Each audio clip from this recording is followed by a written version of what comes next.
After last week's chapter, I wouldn't have thought that the story could move forward even faster, because you won't believe what happens in chapter 1484. We see a conversation in the rain. Someone says that the rain is going on forever. It seems like a national thing. So it's raining all over Japan right now. What does this mean? And who's talking? It's none other than the Naniwa Taiga Sendo. This means it's raining in Osaka as well. This is not a good sign. Mashiba's injuries were announced with the rain as well. So why is it raining in Osaka too? After Sendo finishes his road work, he enters his grandma's store. He takes off his wet clothes and calls for his grandmother. Then their cat jumps at Sendo. It looks in distress. Sendo seems to see something unexpected as his eyes widen in shock.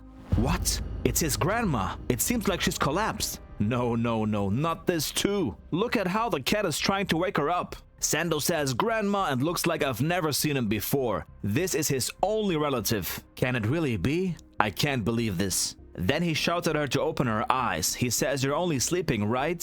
This doesn't sound good. Especially the last question, because it's accompanied by the heavy and dark rainfall that is covering the whole country, as Mashiba, Ryo, and Sendo's grandmother are both in a critical condition. Don't tell me, man. As the rain continues pouring down, we see Miyata's gym. Miyata's dad wants him to go back to Osaka again. Does Sendo have no other sparring partners? Miyata's dad says it's not for Sendo. What? Who else then?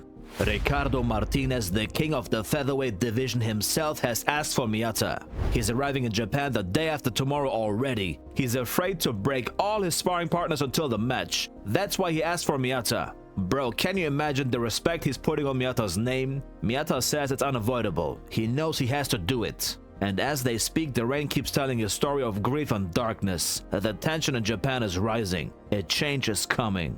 Now we switch locations again. This time we're at the Makinochi residence. The telephone rings. Ippo is rushing towards the phone like a dog on all fours. But it's only natural since he's expecting a call regarding Mashiba.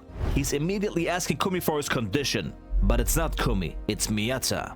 Coincidence? I'll let you figure that one out. Both have their pets next to them too, the cat and the dog, rivals for life. Even Miyata is asking for Mashiba's condition. Ippo explains the situation and asks how Miyata is doing. Now for the reason of the call. It's about Sendo. He isn't answering the phone. This is getting serious. No, it was already serious. As they talk about Sendo not picking up, the rain is relentless. It's adding to the pressure with every second. Ippo says he hasn't heard anything, neither from Sendo nor from Kumi. Nothing from anyone.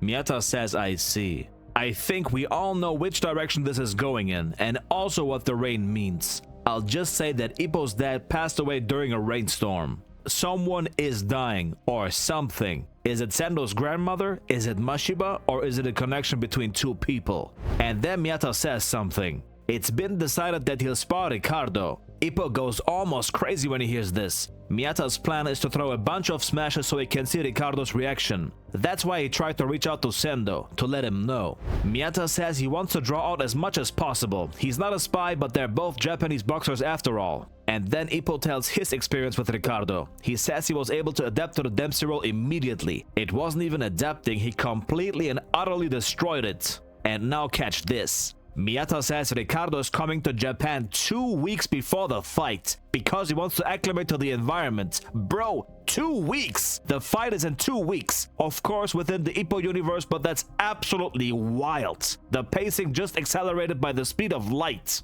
Ippo says Ricardo is doing everything properly. Miyata says he's night and day compared to the last champion. Ippo agrees and says for sure. When it comes to boxing, those two are actually vibing. But look at this panel. This changes everything. We see Miyata and Ippo literally facing each other as they talk about Ricardo Martinez, the world champ in their division. This is the first time in probably decades that we see a panel of them face to face like this. Miyata says this call has been going on for too long, it's getting sus, I'm hanging up. Ippo says, wait, don't you want to hear my anti-Ricardo strategy? Bro, what? What did we just hear? Let this sink in properly. He has created an anti-Ricardo strategy during his retirement. He's not even back yet and has a way to beat him already. Miyata says he's hanging up as Ippo shouts, hold on! Just then Miyata explains that he tends to get talkative, but only when it comes to boxing. This is another sign. And then he hangs up. He thinks about Ippo's words. Anti-Ricardo strategy? You make it sound like you're fighting him. And now pay close attention. He says, do you really think you've separated yourself from boxing? He looks extremely frustrated about it too. As the darkness starts raining down over his room, he says, "Aren't you still an active boxer?" Then we see Ippo looking at the beeping phone on the floor. He's thinking about Tomiko's words. "With you, there's no way she can separate you from boxing." The rain in Ippo's soul is as loud as it is outside. He knows that the statement is true. Miyata knows it as well. But the rain doesn't necessarily have to be bad. It can mean new life as well. It can mean leaving something old behind. It can mean the arrival of the sun. As the rain stops over Japan, the clouds start to clear. The sky is so clear that we can even see an airplane arriving. Incidentally, it arrives in Osaka. Just when the rain stopped, the sun finally arrived in Japan. This is the beginning of the battle for the Featherweight World Championship. And I don't mean Sendo's fight, I mean Ippo versus Miyata. The setup is close to completion. Sendo versus Ricardo started much faster than I had expected. The question now is, who's dying? Mashiba, Sendo's grandma, or is it the connection between Kumiya and Ippo? The way Miyata and Ippo talked about Ricardo and the anti-Ricardo strategy makes it crystal clear that Ippo is closer to the sport than ever. It feels like he could step into the ring any moment now. I'm not sure what will happen if Sendo's grandma really dies. Would he fight for the belt anyway at 100% or back out last minute? Would Miyata step in at short notice? Who else if not him? Especially since we heard about Ippo's anti-Ricardo strategy during their phone call. Just imagine what happens once Ricardo hears about it from Miyata. The pacing just took testosterone and went up 10 gears. Ricardo is in town, Miyata is joining him soon, and Ippo has a plan to defeat the man. We are close to the biggest battle of 2025.